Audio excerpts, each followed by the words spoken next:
दया, क्षमा, शांती, करुणा, वात्सल्य, प्रेम याची मूर्ती म्हणजे आई.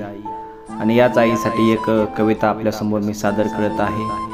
कवितेचं नाव आहे आई.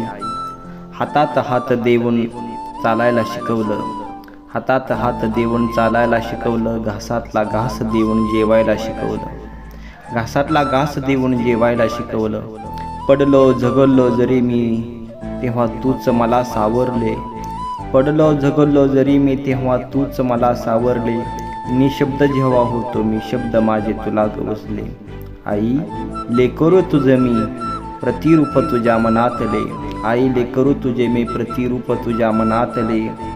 सुखात तू दुःखात तू आयुष्याच्या प्रत्येक क्षणात तू, सुखात तू दुःखात तू आयुष्याच्या प्रत्येक क्षणात तू.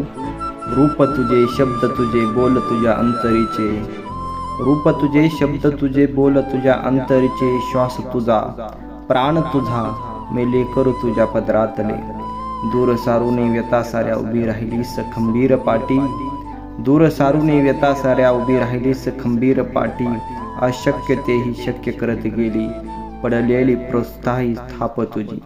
अद्य ईश्वर तू मजसाठी सांग तुझे ऋण कसे फेडू, अद्य ईश्वर तू मजसाठी सांग तुझे ऋण कसे फेडू.